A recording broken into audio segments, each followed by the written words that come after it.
Hello, everyone, and welcome. Here at the Melanin Initiative, we simplify medical information into language that you can understand. We create a safe space for you to ask your questions and share our nursing perspective. On today's episode, we'll be talking about mammograms.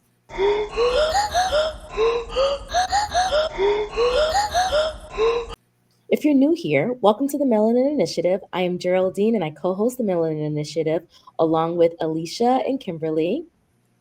We're a health literacy podcast. When we say health literacy, we're talking about your ability to obtain information, to understand that information, and to use that information to manage your health and advocate for others.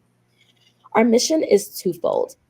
One, we want to simplify complex health information so you feel empowered to ask your questions, educated on how to manage your health, and confident to navigate the healthcare system. And two, we want to elevate the expertise of nurses, spotlight the diverse career opportunities within the healthcare industry, and inform our peers how to leverage their expertise as clinicians and entrepreneurs. If you haven't already, subscribe so you can be notified when we release a new episode. Thumbs up the video, leave a comment, and share the show with your friends. This shows the algorithm that the show is important, so when people like you look for information like this, we'll show up higher in your search results. As a reminder, this show is for educational purposes only. The opinions expressed here are our opinions alone, and they are not a representation of any of our affiliations.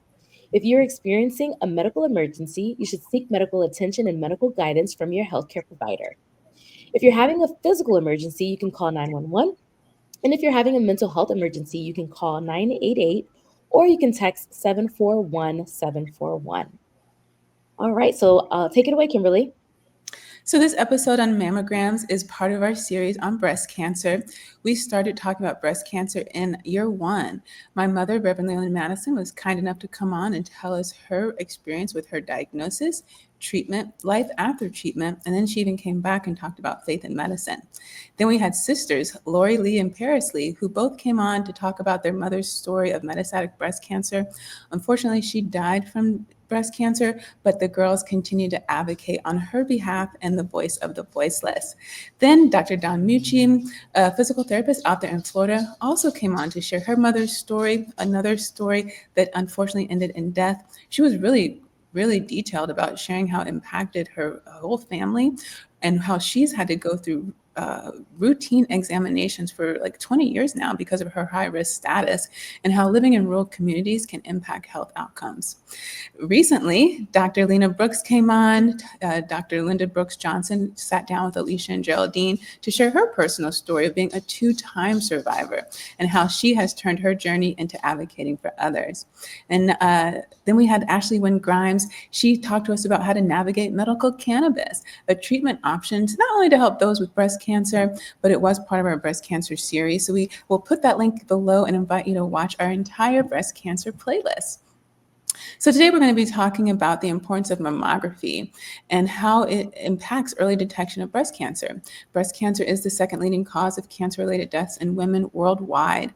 There is a significant number of disparities when we talk about how it impacts Black and Brown communities specifically. Research consistently shows that mammograms play a crucial role in detecting breast cancer early, which is a key factor in improving survival rates and treatment outcomes. My mom talked about how she detected her breast cancer early and how that led to the outcomes that she's able to experience today. Not everyone has that story, and so we're hoping that something we say or do here today will push someone or advocate for someone else to go and get checked early. Yes, Kimberly. Screening through mammograms allows for the early detection of breast cancer, which helps to identify the disease before it can spread, allowing for less invasive treatments and better prognosis or the outcome.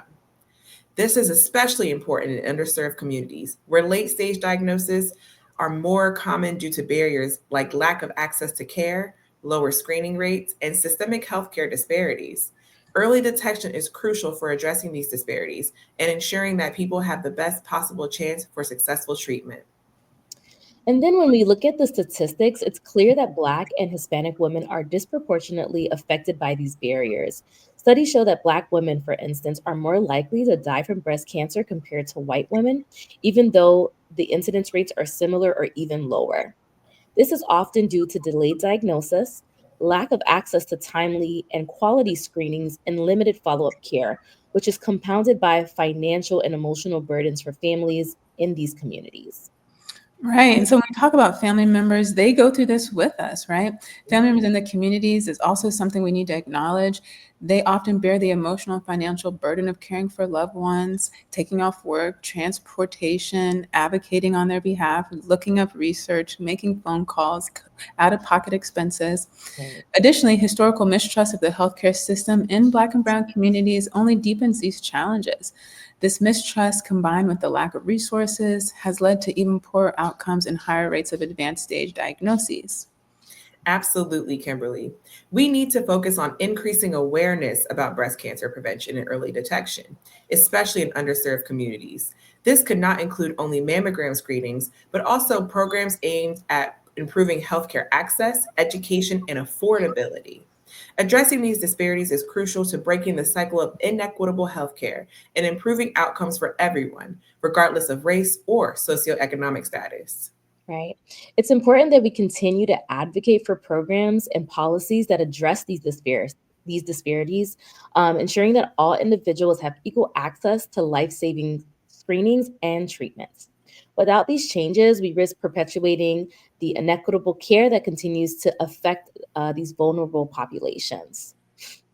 All right, so today's episode is about mammograms. So, as we do always on the Melanin Initiative, we're going to tell you what that is. So, let's define what a mammogram is. A mammogram is an x ray of the breast, used as the most common screening test for breast cancer. During a mammogram, a machine compresses the breast to take an x ray, allowing your provider to examine the inside of your breast for any signs of cancer. Early detection through regular mammograms is key, as it allows for better treatment and a higher chance of survival. Here, we have a picture of the anatomy of the female breast, but we want to draw attention to the fact that anyone with breast tissue can get breast cancer, and that includes men, women, and transgender men. Perfect. So, why would you get a mammogram? Well, breast cancer is the most common serious cancer among women, with 1 out of every 8 women being diagnosed. Some women may be at higher risk, especially if they have a family history of breast cancer. So, by detecting the cancer early, treatment options can be more effective, and you'll have a better chance of beating the disease. Regular screening is crucial in catching potential problems before they develop into something more serious. So, here, what we also have a picture of, or Angie's going to help put this up, but we have a picture of what a mammography or a mammogram, getting a mammogram test looks like. Yeah, and so if you're listening on Apple or Spotify, we invite you to come and watch on YouTube, LinkedIn, or Facebook so you can see our graphics. Geraldine mentioned high-risk women. I'm one of those high-risk women. So is Lori, Paris, because of our first-degree relative being our mom. And so some of the things that might happen or that you might ask for, we always talk to you guys about how important it is to advocate for yourself. And I have to be honest, as a provider, I've realized how imperative that is, not only as a patient, but as a provider, right? I might have to take even extra time out to talk to one of my colleagues and to talk about why we really need to think about this patient a little bit differently than we might have otherwise. And so for someone like me who has a first degree relative, you might do genetic screening and you might start getting mammograms earlier than recommended. And so how often should you get a mammogram? Well, typically, if you're not in that high risk category, it's recommended, well, depending on the reference that you use, that you can start, but you can start as early as 40 for most people. And it's recommended that we go back every 1 to 2 years, depending on your personal history. So like I said, I was in that high risk category, so I started pretty early. However, if you're at higher risk, maybe you have family history of breast cancer, your provider might recommend an earlier start or more frequent screenings. It's always best to discuss your individual risk factors with your provider. That can be a physician, nurse practitioners like me and Geraldine, and our physician associates who work in primary care, women's health. I think Those are the two main, yeah. like your gynecologist, your physician, right? But NPs who specialize in women's health, they'll be called a women's health nurse practitioner. Mhm. So that's a great point, Kimberly. And speaking of healthcare access, let's talk about insurance coverage. Mammograms are covered by most insurance plans for women 40 and older, and you should not have to pay anything out of pocket, not even a copayment. However, we know that many people, especially in underserved communities, still face barriers to accessing these services. Addressing these barriers is essential to closing the gap in breast cancer outcomes across different populations. Perfect. And that brings us to the concept of screening. Screening is essentially a proactive approach where we look for signs of disease like breast cancer before any symptoms show up. The goal is to catch the disease early, ideally when it can be treated more effectively and potentially cured. It's important to note that some screenings may identify small or slow growing cancers that may never become life threatening, but these tests give providers a better idea of how to approach care. Hi, I'm Alicia from the Melanin Initiative podcast. Our mission is twofold. One, to simplify complex health information so you feel empowered to ask questions, educated on how to manage your health, and confident to navigate the healthcare system. And two, to elevate the expertise of nurses, spotlight the diverse career opportunities within the healthcare industry, and inform our peers how to leverage their expertise as clinicians and entrepreneurs. In less than 2 years, we've grown to over 50,000 views and 1,000 downloads, with an international audience spanning the US, Canada, the UK, Australia, and more. Our engaged listeners are professionals, entrepreneurs aged 25 to 44 who value authentic, impactful content. Want to connect with this dynamic audience? Advertise with us. Send in your 1 minute video ad and let's amplify your brand. Email tmi.melanin@gmail.com for rates and details. Let's work together. Yeah, and so I just want to point, the girls did a great job talking about how breast cancer in Black and Brown communities, the prevalence is low, right? But the problem is that once we do get diagnosed, it's advanced. And that's because we're not doing what we're talking about today, which is getting the screening. If we get the screenings, then we have lower rates. And so it's happening because we're not getting screened early. When we do get diagnosed, it's advanced. And by the time we get to something that's advanced, it requires bigger surgeries, more chemotherapy, if you're even going to be a candidate. And at that point, it might have spread beyond the breast tissue. That's why we show you in the anatomy, so you can see those points of entry. At any points, you can stop things from progressing. That's what we want to do. When it gets far here, the options are fewer, the treatments are more costly, the side effects are greater, all the things you guys are concerned about. We're concerned about them too. And that's why every episode we talk about how important it is to participate in prevention. And so it's important for us to remember that screening doesn't mean you have cancer. I know it can be kind of scary to hear these words, especially if you've already heard them in your family, but knowing is really going to be your best tool. It's going to help you talk to your providers and identify potential problems early. Those of us with strong family histories of cancer and other risk factors like smoking, genetic testing might also be offered, and it can be blood work or a swab.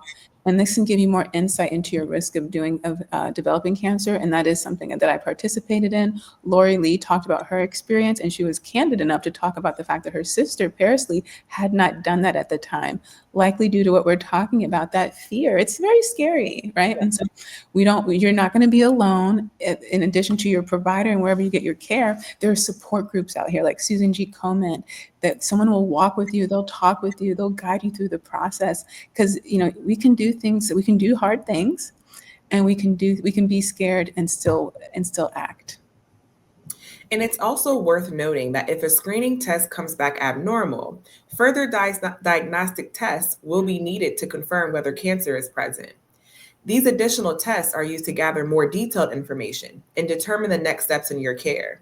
It's crucial to follow up on any abnormal results, as early intervention can make a significant difference in treatment outcomes. So we know it's going to be scary if someone tells you that something came back abnormal. But the key piece here is follow up, follow up, follow up, because early detection will have the best outcome. Exactly. I think the follow-up is a big problem for us too, right?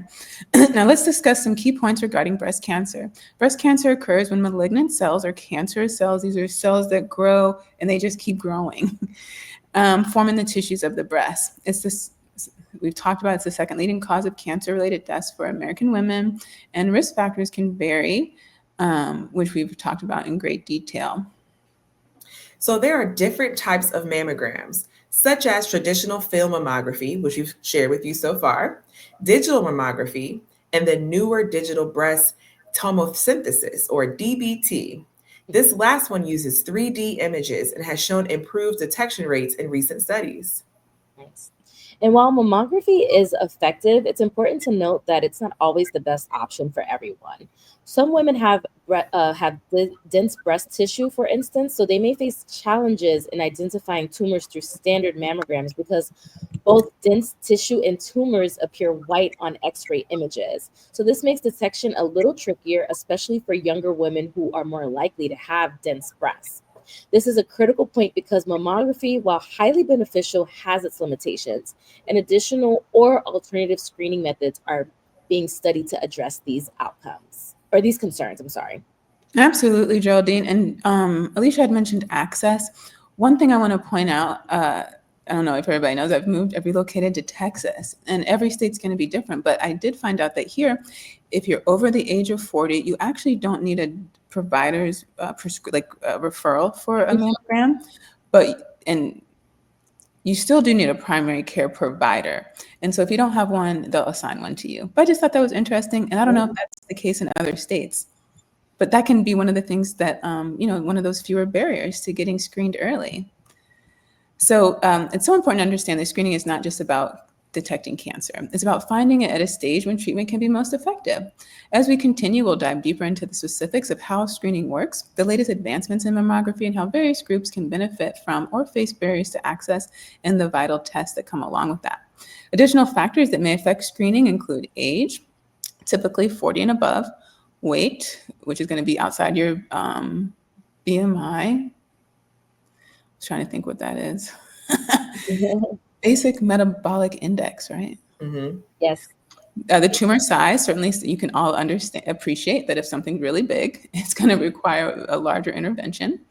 And then sensitivity to hormones. Additionally, the timing of the mammogram within a woman's menstrual cycle and the quality of the mammogram picture play a critical role in our ability to make an accurate diagnosis. The skill of the radiologist in interpreting the results also has a huge impact on accuracy. Indeed, Kimberly. And research shows that women aged 50 to 69 who receive regular screening mammograms have a lower chance of dying from breast cancer compared to those who don't. However, it's unclear whether this reduction in risk is due to early detection or advances in treatment options. Moreover, MRI is increasingly used for women at high risk of breast cancer due to its ability to detect non-cancerous masses and its potential to complement mammography. Absolutely. So, for women with dense breast tissue or high risk factors like certain genetic changes or family history, MRI can be a valuable supplemental screening tool. However, it's important to weigh the benefits against the limited evidence on whether additional screenings improve overall health outcomes. Decisions about screening methods to use can be complex, as some tests may detect cancers that may not pose a significant health risk, leading to unnecessary treatments. Vulnerable populations, including children, seasoned adults, there's that word again, veterans, LGBTQIA plus individuals, and those with sensory deficits or on the autism spectrum may face unique challenges in breast cancer screening. These groups may experience discomfort during procedures, lack of access to sensitive care, or difficulties in understanding medical instructions. So, some suggestions, um, we can tailor the communication for the LGBTQIA plus patients, ensuring inclusivity and privacy, modified procedures or environments for those with sensory impairments, age appropriate screening options, and adjustments for those with physical or cognitive disabilities. Healthcare providers should consider these needs for improved access and care. All right. So we have shared a lot with you all today about mammograms, and let's discuss some TMI takeaways. So one, mammograms are vital for early detection. Regular mammograms help identify breast cancer early and improve the chances of successful treatment. So prevention is key and identify early, right? And two, consider the risk and benefits. While mammograms can save lives, they also carry risk like false positives, false negatives, and unnecessary treatments. And three, tailored screening is important. The need for mammograms depends on individual risk factors such as age, family history, and breast density. So consult with your healthcare provider to make an informed decision. For more, always talk to your healthcare provider about what's right for you. So thank you for connecting with us today. You can email us your questions or show ideas at tmi.melanin@gmail.com. If you haven't already, subscribe to our YouTube channel and follow us on every social media platform, LinkedIn, all of them. Right. Say hello in the comments when you get there. Like and thumbs up.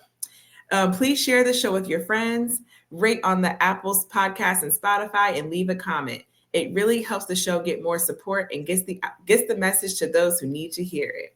You can find all of our social media links and a list of resources related to our conversation today in the description box. We release a new weekly show on TMI Sundays at noon and at 5 a.m. for our night shift folks, so they can listen. Follow, like, and share our content with all of your friends. And thank you for watching. We'll see you next time.